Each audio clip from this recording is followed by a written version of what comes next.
¿Han comparecido ustedes alguna vez a una corte de juicio? Y si pensamos en una corte del cielo que va a juzgar la vida de todos los seres humanos, ¿cómo se sienten ante ese hecho?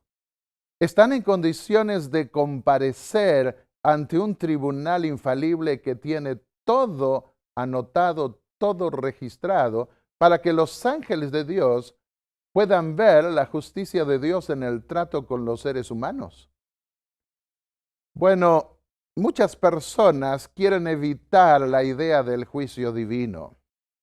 Incluso la teoría de la evolución, de que venimos de formas menores desarrollándonos hasta llegar a la situación humana, proviene, según muchos creen, de un intento de evitar tener que comparecer ante un creador.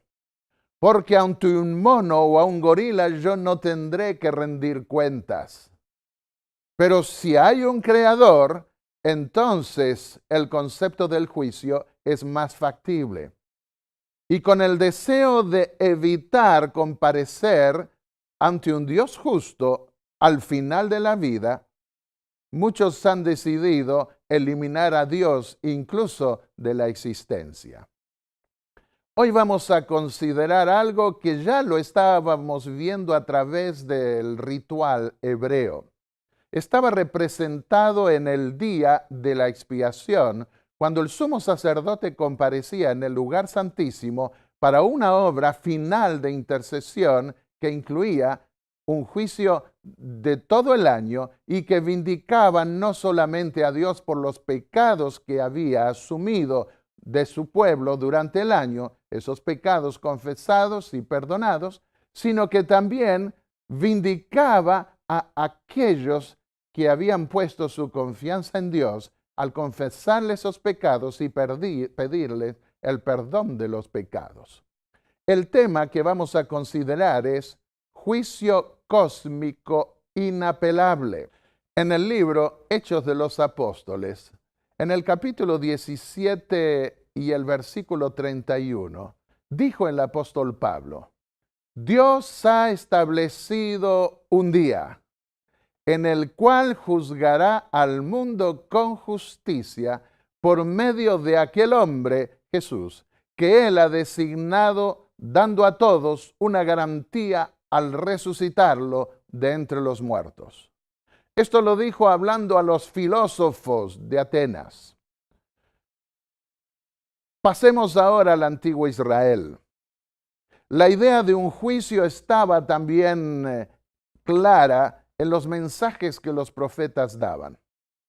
En el antiguo Israel, en algunas ciudades, en algunos pueblos, se daba lo que hoy algunos llaman microcosmos, un juicio en miniatura en relación con el pueblo de Dios, que representaba el juicio final que Dios hará en el gran macrocosmos final en la corte del cielo.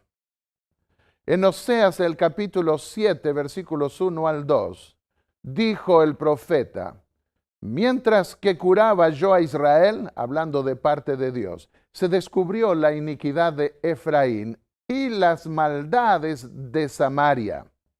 Oseas fue el último profeta a quien Dios llamó a dar un llamado para el pueblo apóstata de Israel antes de la ejecución del juicio.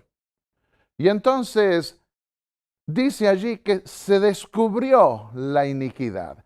Hay un juicio investigador y se descubre la iniquidad de Efraín y las maldades de Samaria.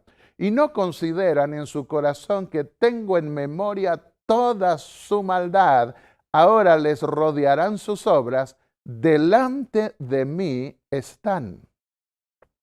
Están escritas esas maldades delante de Dios.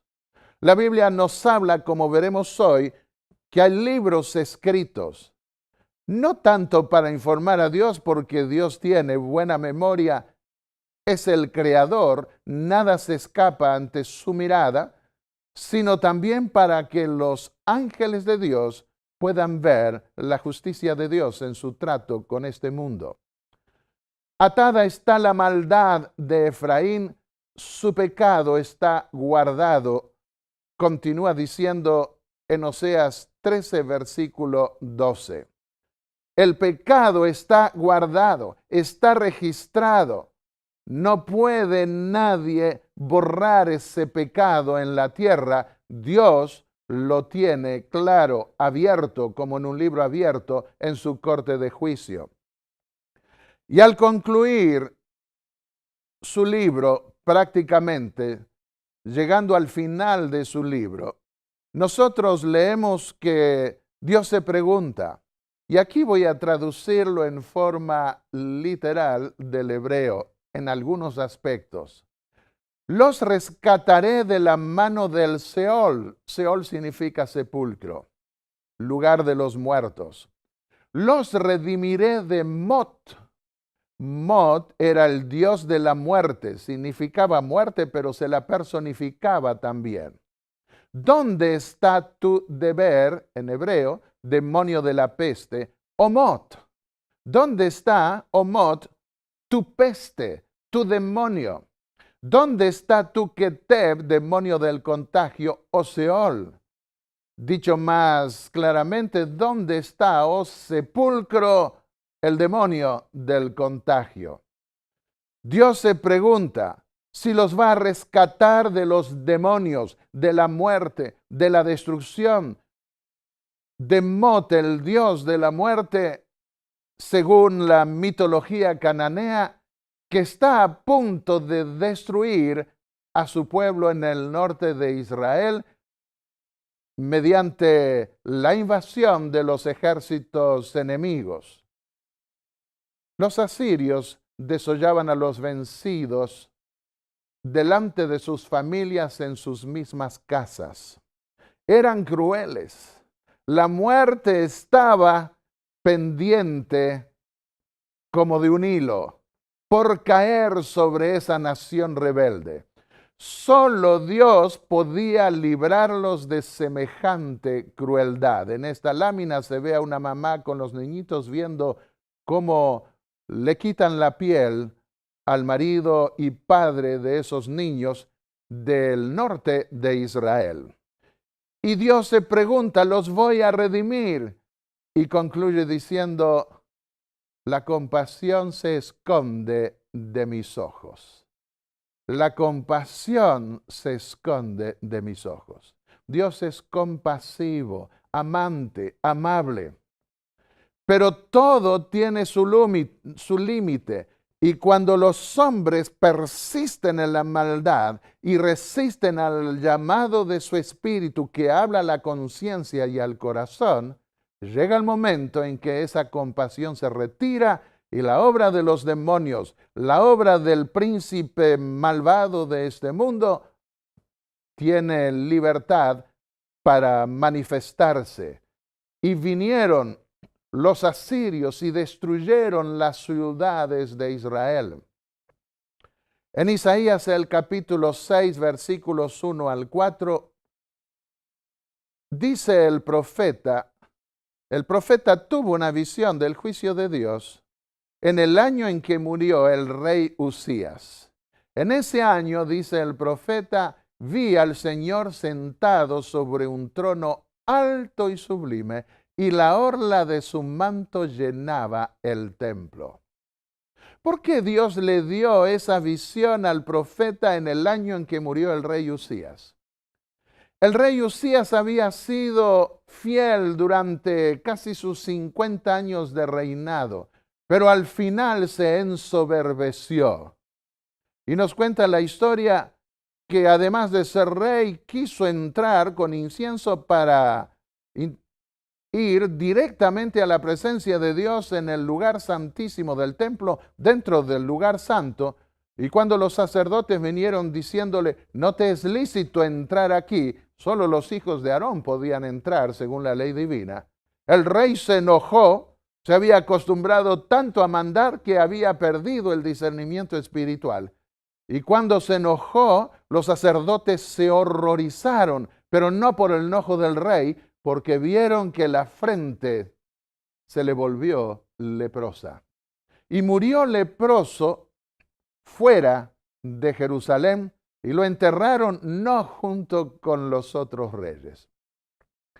Queridos amigos, esto nos muestra que tenemos que ser cuidadosos. Aún los que hemos conocido el mensaje del Evangelio desde hace mucho tiempo, debemos saber que podemos perderlo. Por eso dijo Jesús, el que persevera hasta el fin será salvo. Y algunos pierden la vida eterna en la parte final. Ojalá que eso no ocurra con ninguno de nosotros. Y era el mejor momento para darle al profeta la visión del trono de Dios, esa corte del juicio representada muy sucintamente ante la vista del profeta. Isaías era joven, se sentía deprimido con el llamado divino porque sabía cuán endurecido estaba el corazón del pueblo. Sabía también que iba a encontrar tenaz resistencia y que Dios le iba a pedir que denunciara los pecados aún de los príncipes y de los reyes. Y angustiado fue al templo queriendo rechazar ese mensaje y de repente se sintió transportado al interior del templo, aquel antiguo templo de Salomón que era magnífico, una de las maravillas del mundo antiguo, y desde su interior fue transportado a ver el trono de Dios en el cielo. Y dijo, vi al Señor sentado sobre un trono alto y sublime, y la orla de su manto llenaba el templo. Encima de él había serafines, ángeles, que brillaban como fuego. Cada uno tenía 6 alas. Con 2 cubrían su rostro, con 2 cubrían sus pies, y con 2 volaban. Y uno al otro decían, Santo, Santo, Santo es el Señor Todopoderoso, toda la tierra está llena de su gloria.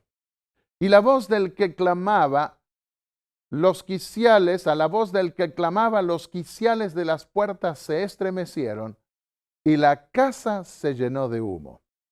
Y cuando se llenó de la nube de la gloria de Dios el templo, Isaías cayó en una especie de estupor y clamó, ¡ay de mí que soy muerto! Mis ojos han visto al Rey, al Señor Todopoderoso.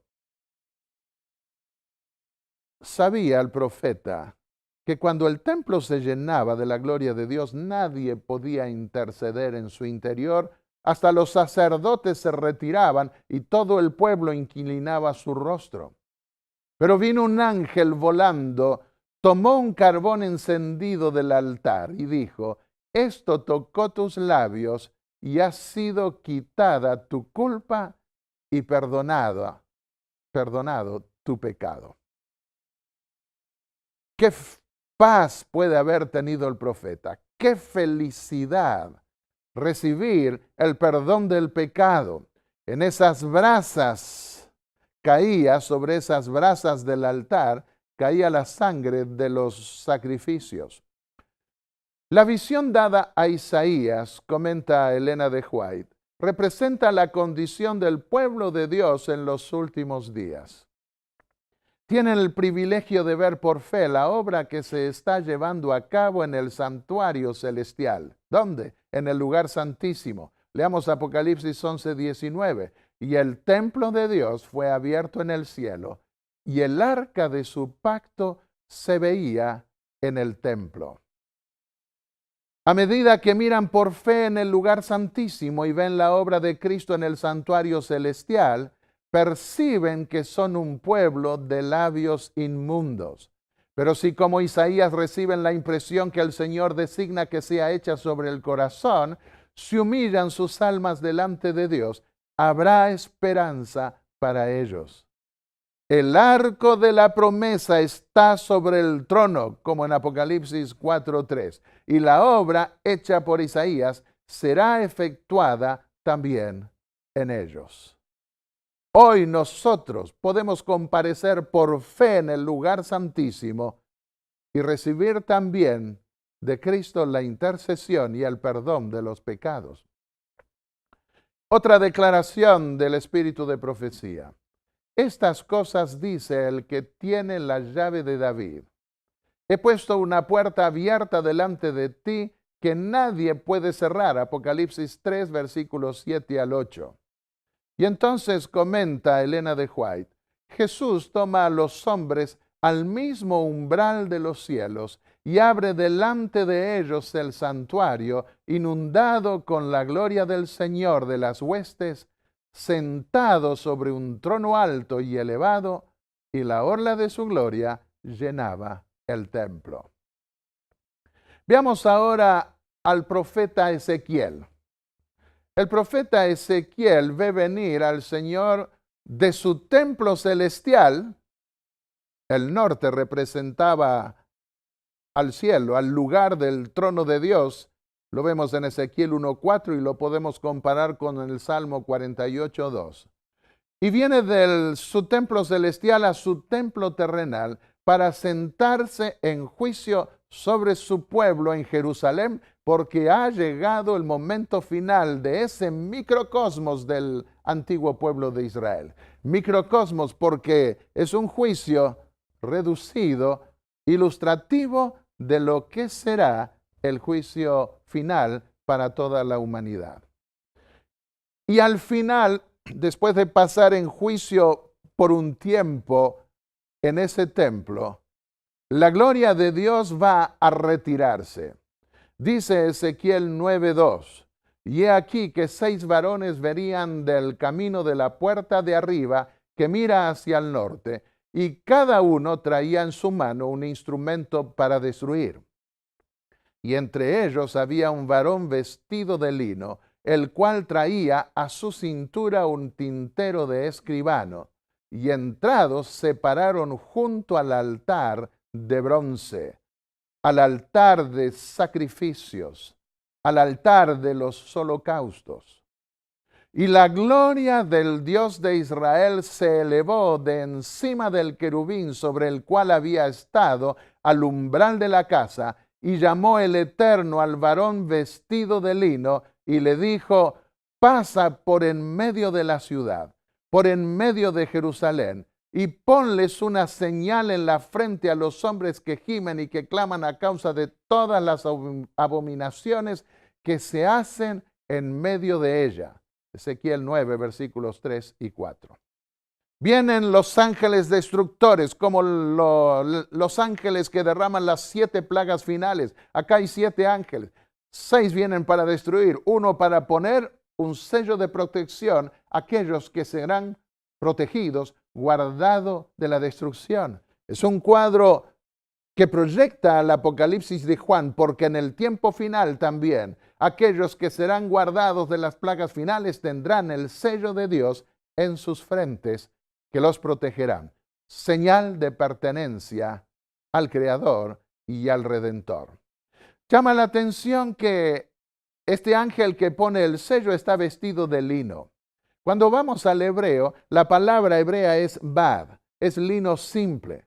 Los sacerdotes usaban durante el año shesh, vestidos de lino fino. Pero en el día de la expiación, el sumo sacerdote se colocaba ropas de lino rústico o común o simple para quitar las impurezas del santuario, bad en hebreo. Y esa es la ropa, como en el día de la expiación, que usa el profeta Ezequiel. Y a los otros dijo oyéndolo yo, pasad por la ciudad en pos de él y matad, no perdone vuestro ojo, ni tengáis misericordia.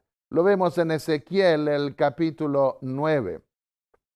Miré en la expansión y vi sobre la cabeza de los querubines como una piedra de zafiro, El zafiro es color azul, semejante a un trono. Ezequiel 1, versículos 12 al 13.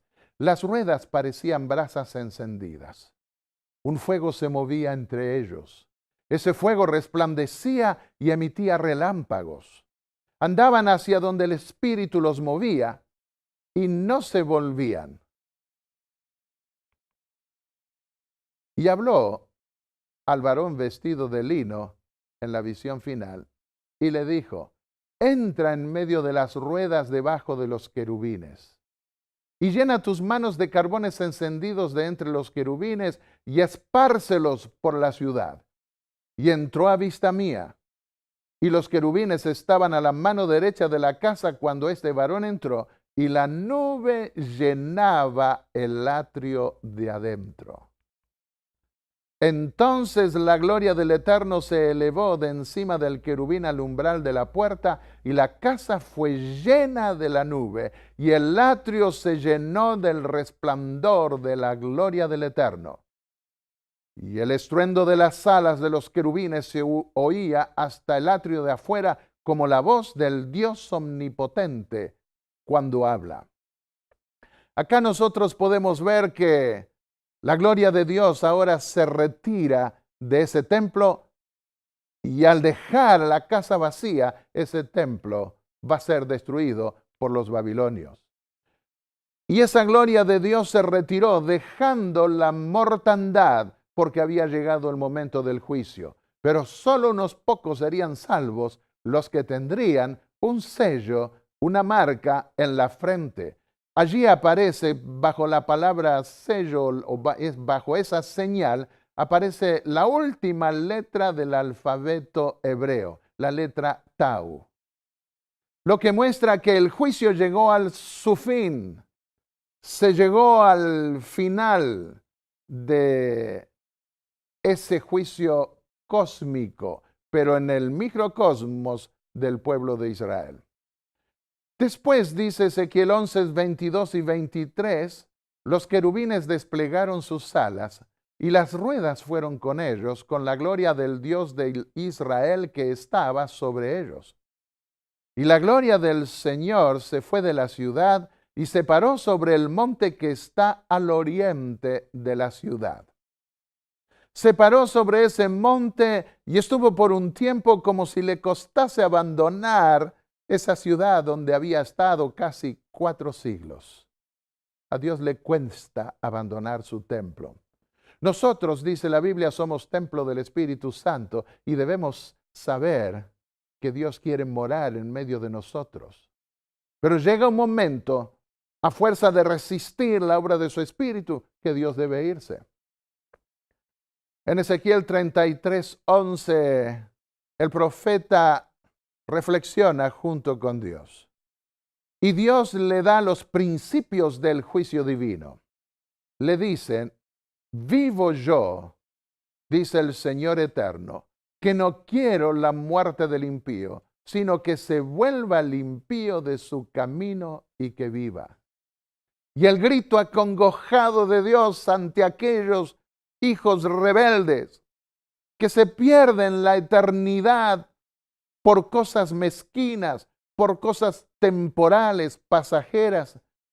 Ese clamor interno de Dios acongojado es: volveos, volveos de vuestros malos caminos. ¿Por qué moriréis, oh casa de Israel? Los centinelas debían advertir al pueblo del peligro que venía. ¿Cuáles son los principios que se tendrán en cuenta en el juicio final? Ezequiel 33, 12 dice: tú, hijo de hombre, di a los hijos de tu pueblo: la justicia del justo no lo librará el día que se rebelare, y la piedad del impío no le será estorbo el día que se volviere de su impiedad. Y el justo no podrá vivir por su justicia el día que pecare. Cuando yo dijere al justo: de cierto vivirás, Ezequiel 33, 13, y él, confiado en su justicia, hiciere iniquidad, todas sus justicias no serán recordadas, sino que morirá por su iniquidad que hizo.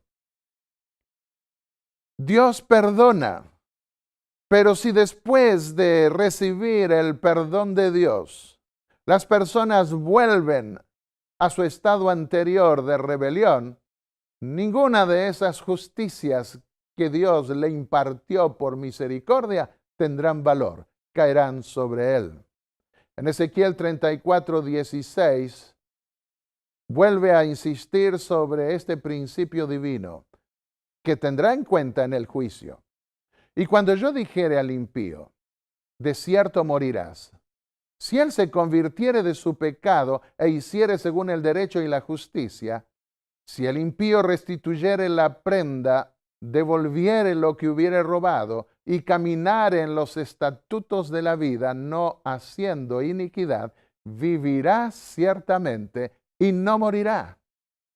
No se le recordará ninguno de sus pecados que había cometido, hizo según el derecho y la justicia, vivirá ciertamente. Cuentas nuevas, borrón al pasado, es lo que Dios promete en su juicio. Por eso dice la Biblia que en el juicio final Dios borrará los pecados de aquellos que los confesaron confiando en la intercesión del Hijo de Dios y en virtud de su sacrificio, y no se los tendrán en cuenta. En el capítulo 34 vuelve el profeta a hablar del juicio final, en palabras que retomará Jesús en el Evangelio de Mateo en especial.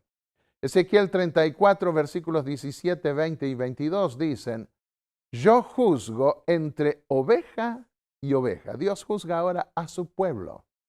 Entre carneros y machos cabríos, usa las figuras de estos animales domésticos. Yo juzgaré entre la oveja engordada y la oveja flaca. Yo salvaré a mis ovejas y nunca más serán para rapiña, y juzgaré entre oveja y oveja. Levantaré sobre ellas a un pastor, versículos 23 al 25, y él las apacentará. A mi siervo David. David ya había muerto, pero iba a haber un segundo David. Como también hay un segundo Adán, es Cristo Jesús. Es aquel que viene a cumplir en forma perfecta lo que estas figuras humanas representaron deficientemente. Y dice, él las apacentará y les será por pastor. Yo el Eterno les seré por Dios, y mi siervo David, príncipe en medio de ellos. Mi siervo David, el Mesías prometido, el Cristo en griego prometido. Y estableceré con ellos pacto de paz, y quitaré de la tierra las fieras. Yo mismo, dice el versículo 12, iré a buscar mis ovejas y las libraré de todos los lugares en que fueron esparcidas el día del nublado y de la oscuridad. Y vamos al Nuevo Testamento y vemos que Jesús promete venir él mismo en las nubes de los cielos, junto con sus ángeles, para rescatar sus ovejas. Mateo 25, versículos 31 y siguientes, dice: cuando el Hijo del Hombre venga en su gloria y todos los santos ángeles con él, entonces se sentará en su trono de gloria y serán reunidas delante de él todas las naciones. Y apartará los unos de los otros, como aparta el pastor las ovejas de los cabritos, y pondrá las ovejas a su derecha y los cabritos a su izquierda. Así se dará esa separación final cuando venga ya el Señor con la sentencia del tribunal para cada uno. El Mateo 25, 41 sigue ilustrando el Señor esto en las siguientes palabras. Entonces el rey dirá a los de su derecha: venid, benditos de mi Padre, heredad del reino preparado para vosotros desde la fundación del mundo. Entonces dirá también a los de la izquierda: apartaos de mí, malditos, al fuego eterno, preparado para el diablo y sus ángeles. E irán estos al castigo eterno y los justos a la vida eterna. Volvamos al antiguo Israel. Mientras el juicio celestial se lleva a cabo sobre el pueblo de Dios que está cautivo en Babilonia, 70 años estuvieron cautivos en Babilonia.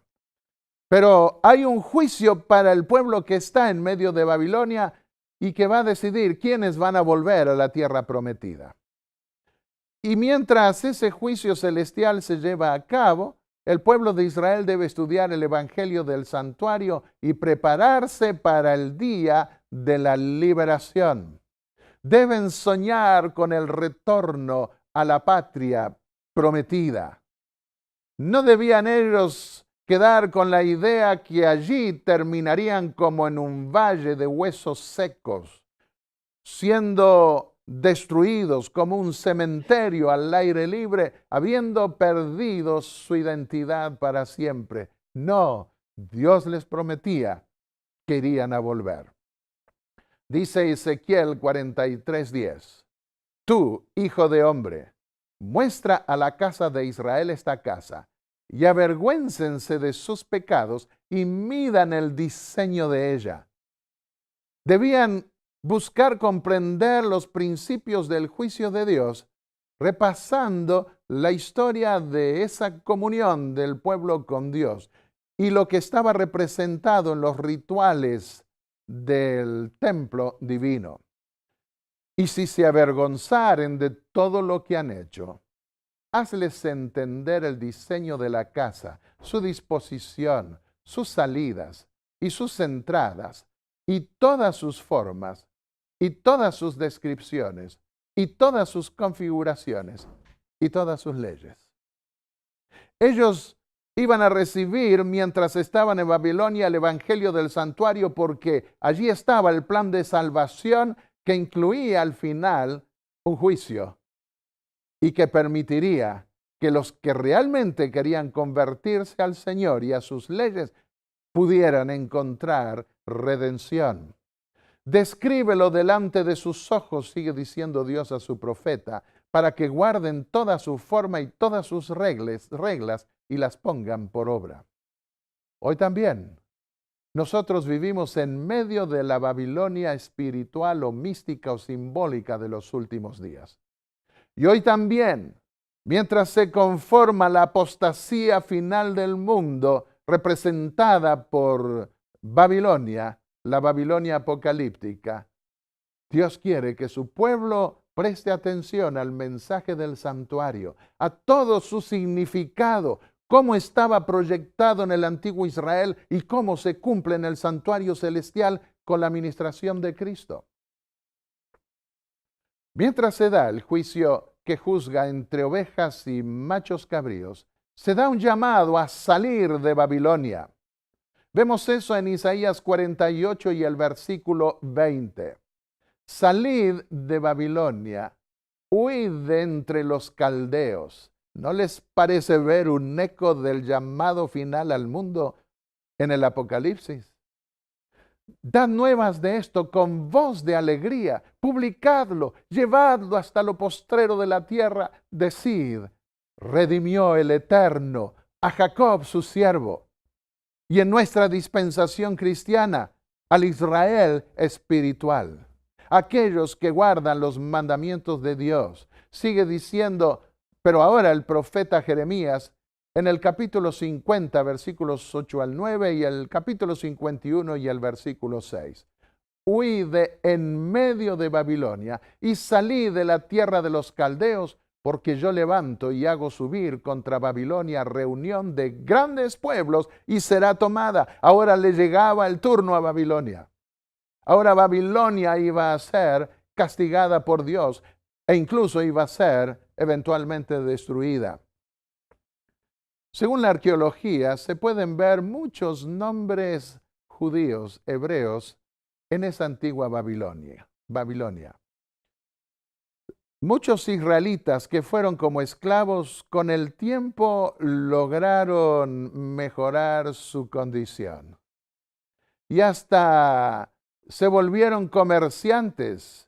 Y bajo el período persa, los que estaban en Babilonia pudieron volverse ricos y no quisieron volver a la tierra prometida, porque les iba bien allí. Tener que volver a nuevos comienzos cuando todo estaba en ruina, allí les estaban yendo bien en los negocios. Hasta algunos llegaron a tener un banco. Y cuando el ejército persa que ahora gobernaba en Babilonia requería que fueran al servicio militar como mercenarios en el caso de los judíos, ellos podían evitar hacer el servicio militar pero pagando una suma. Y muchos granjeros o muchas personas, muchos judíos que no habían hecho suficientes ahorros, pedían prestado a estos banqueros judíos, quienes generosamente les prestaban a un 40% de interés. Y cuando después se libraban los hijos de tener que ir al servicio militar, pero cuando después debían pagar con ese 40%, no podían conseguirlo, y estos judíos a sus propios hermanos les quitaban las tierras, sus propiedades, y se fueron haciendo inmensamente ricos hasta que los persas descubrieron aparentemente eso y se terminó con ese banco y con toda esa riqueza. Ellos quedaron en Babilonia y se perdieron con esa ciudad que fue destruida. Huid de en medio de Babilonia y librad cada uno su vida para que no perezcáis a causa de su maldad, dijo Dios a través de Jeremías, porque el tiempo es de venganza del Eterno, le dará su pago por lo que hizo a los hijos de Israel. Zacarías, el capítulo 2, los versículos 6 al 7, presenta un llamado semejante.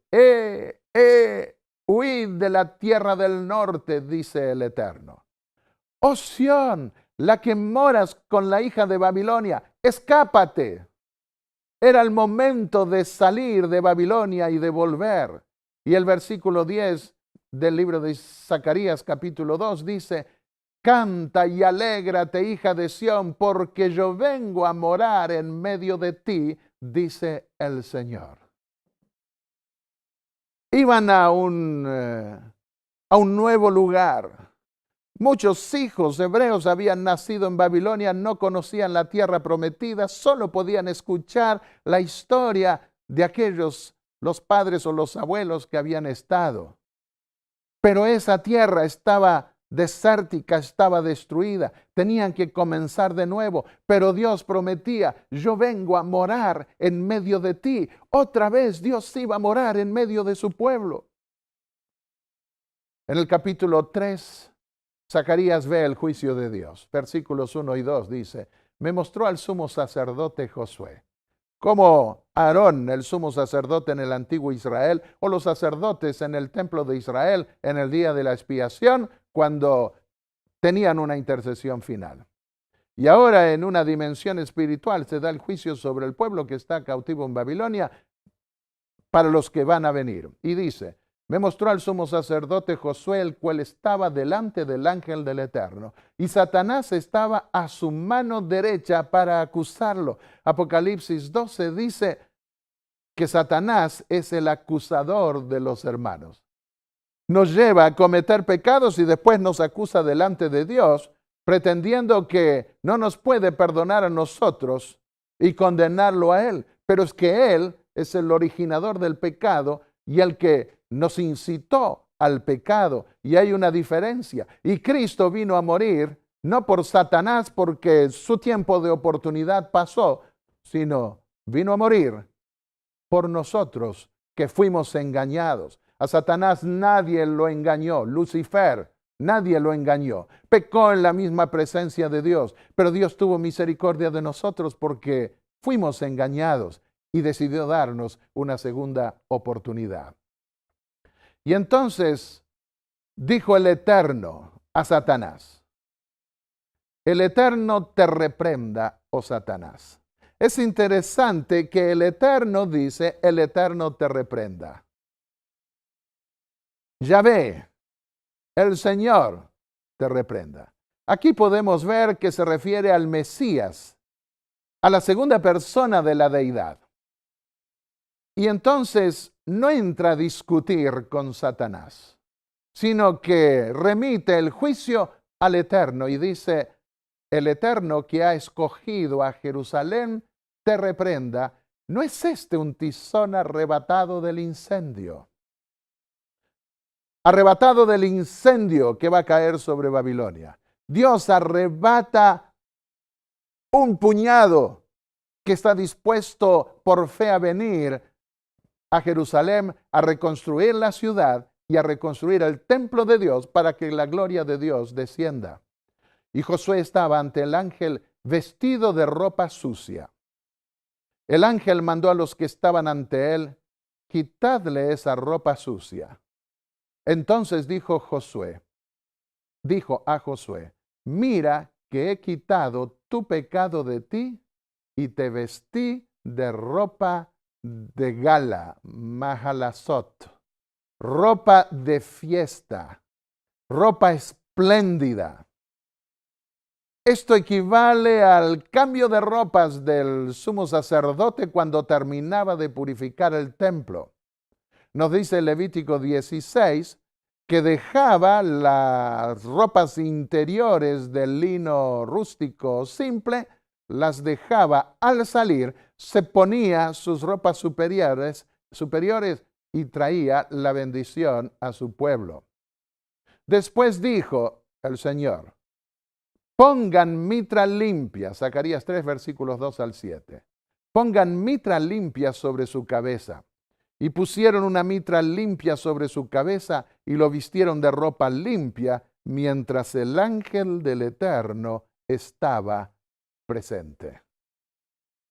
Así que ahora Josué, representando al sumo sacerdote de los bienes venideros, recibe un cambio de ropas, porque va a dejar el pecado del pueblo, que es purificado, que es vindicado en esa corte final. Y Dios se compadece así de su pueblo. Y quiero decirte, querido amigo, que el Señor quiere también cambiar tus ropas. Quiere darte ropas blancas, ropas espléndidas, de fiesta nos dará, y habrá un gran banquete en los cielos para aquellos que estén dispuestos a dejarlo todo, a dejar el mundo, las cosas materiales y carnales, y estar dispuesto a unirse al pueblo de Dios que se prepara para encontrarse con el Señor, que vendrá pronto en las nubes de los cielos. Así como el sumo sacerdote, después de realizar su servicio en el lugar santísimo, escribió Elena de White, salía con sus ropas pontificales ante la congregación que lo esperaba. Así también Cristo vendrá la segunda vez, revestido con las vestimentas gloriosas del blanco más puro. Vendrá con su propia gloria y la gloria de su Padre, como Rey de reyes y Señor de señores, y toda la hueste angélica lo escoltará en su trayecto. Se representa aquí el acto final de Cristo, que dejará sus ropas sacerdotales y se pondrá las ropas más regias, más reales, para venir como el segundo David, para librar la batalla de liberación final y llevar a su pueblo a la Nueva Jerusalén. Veamos la profecía de Zacarías 5, que ya consideramos brevemente en el mensaje anterior. El ángel que hablaba conmigo me dijo, dice Zacarías, alza tus ojos y mira esto que sale. Pregunté, ¿qué es? Respondió él, es un canasto de medir que sale. Esta es la iniquidad de ellos en todo el país. El canasto representa la iniquidad, la maldad del pueblo de Israel. Levantaron la tapa de plomo del canasto y dentro había una mujer sentada. Y él dijo, esta es la maldad. La echó dentro del canasto y la cerró con la tapa de plomo. Alcé luego mis ojos y vi a dos mujeres que salían y traían viento en sus alas. Tenían alas como de cigüeña y alzaron el canasto entre el cielo y la tierra. Pregunté al ángel que hablaba conmigo, ¿a dónde llevan el canasto? Me respondió, van a edificarle una casa en Babilonia y cuando esté lista, la pondrán allí sobre un pedestal. Como en el día de la expiación, ese día de juicio, ahora el mal vuelve a su causa primera. Vuelve al macho cabrío que representaba a Azazel, Dios fiero, príncipe de los demonios, Satanás, para decirlo en los términos más corrientes que usa la Biblia, para volver a su lugar. Y esa maldad caería sobre Babilonia, que sería dejada un desierto. Vayamos a Miqueas, el capítulo 7, los versículos 8 y 20, y vemos allí la expectación de Miqueas. Tú, enemiga mía, hablando de la ciudad enemiga, no te burles, no te alegres, no te huelgues de mí, porque aunque caí, me levantaré. Jesús dijo 7 veces cae el justo y vuelve a levantarse. Y entonces dice, la ira del Señor soportaré porque pequé contra él. ¿Hasta cuándo? Hasta que juzgue mi causa y me haga justicia. Sí, mis amigos y amigas, el juicio de Dios tiene el propósito de hacernos justicia. Hoy Dios nos quita el pecado, podemos estar en paz, pero debe llegar el día en que Dios nos haga justicia. La expectación de Jeremías habla de la venganza del templo de Dios, habla de la vindicación del Señor. Jeremías 50, versículos 20 y 28, y el capítulo 51, versículos 10 al 11. En aquellos días la maldad de Israel será buscada y no aparecerá. Hay una investigación, un juicio investigador. Dice, y no aparecerá. Los pecados de Judá no se hallarán, porque perdonaré a los que yo haya dejado. Vayamos al capítulo 7 en este estudio del juicio cósmico en el antiguo Israel, como estaba representado en aquella época. Vio Daniel en visión, capítulo 7, versículos 9 y 10.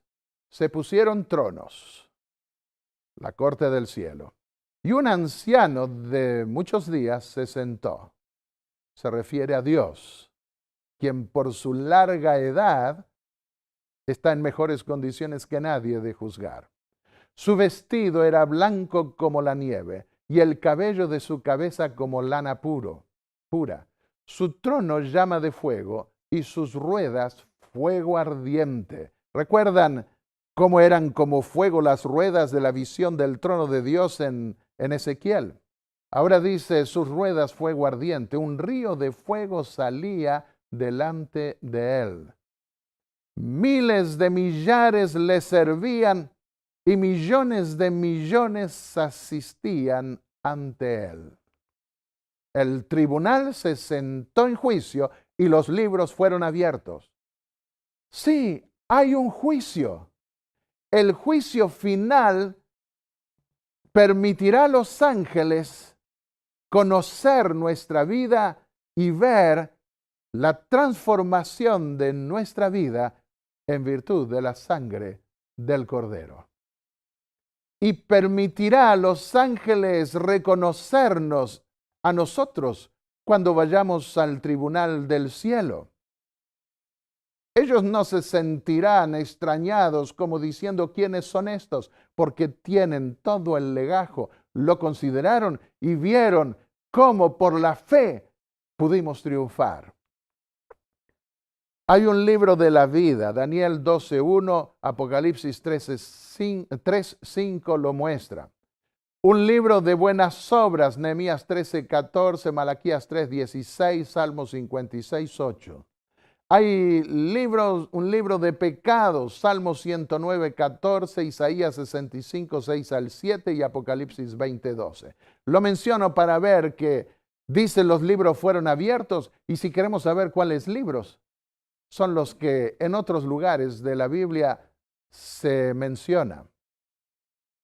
En Lucas el capítulo 10 y el versículo 20, Jesús dijo a sus discípulos: alegraos de que vuestro nombre está escrito en el cielo. Ellos habían quitado demonios y le dijeron contentos al Señor: hasta los demonios se nos sujetan en tu nombre. Y Jesús les dijo: alégrense más bien de que sus nombres estén escritos en el libro de la vida. Muchos que pretenderán haber quitado demonios y hacer muchos milagros, Jesús les dirá: nunca os conocí, apartaos de mí, obradores de maldad. De manera que lo que más cuenta es que nuestros nombres estén escritos en el libro de la vida, y eso es posible cuando aceptamos por fe a Cristo y nos bautizamos en su nombre. Vi que en las nubes del cielo venía como un hijo de hombre, dijo Daniel al considerar la visión del juicio. Llegó hasta el anciano de días y fue llevado ante él. Un hijo del hombre. El hijo del hombre es Jesús. Y le fue dado dominio y gloria y reino, dice el capítulo 7 y el versículo 14. Esta visión la vio más amplia todavía el apóstol Juan en los capítulos 4 y 5 del Apocalipsis. En una serie diferente a esta, nosotros estudiaremos más en detalle esta visión. Pero quedémonos con Daniel hoy, Daniel 7:14. Todos los pueblos, naciones y lenguas le sirvieron, su dominio es eterno, que nunca pasará, y su reino nunca será destruido. ¿Cómo anhelamos que llegue ese día? Aquí pasan gobiernos tras gobiernos, se ponen contentos algunos cuando gana las elecciones tal o cual gobernante, pero después se cansan de él y quieren otro más. Pero el reino del Señor será un reino eterno y lo amaremos por siempre, porque es el mismo ayer, hoy y por los siglos. Es el mismo que dio su vida por nosotros. ¿Cómo no estaremos felices con Él por toda la eternidad?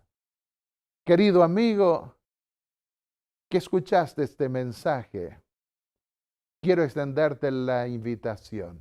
Ven, una corona te espera. Así como el Hijo de Dios será coronado rey de esa ciudad de oro que está en el cielo para ser nuestro rey para siempre, así también pondrá una corona sobre cada uno de nosotros. En nuestro caso, el triunfo será un triunfo en virtud de la obra del Hijo de Dios. Y seremos súbditos de ese reino, seremos ciudadanos de ese reino. A ti, querido amigo y amiga que me escuchas, te espera una corona. ¿La aceptarás? Por supuesto que sí. Te invito a que inclines el rostro para orar junto conmigo. Padre y Dios Santo que estás en los cielos, esperamos esa corona de la vida eterna que tú darás a cada uno de tus hijos. No la obtendremos por méritos propios, sino por los méritos de Jesús que se nos imparten. Gracias por la intercesión de nuestro Salvador y Redentor, Cristo Jesús. En su nombre te pedimos el perdón de nuestros pecados, el derramamiento de tu Espíritu Santo para que podamos ser templos tuyos en donde tu gloria pueda reposar. Danos la victoria, confiamos en ti, que nos darás fuerzas para perseverar hasta el fin y triunfar. En el nombre de Jesús. Amén.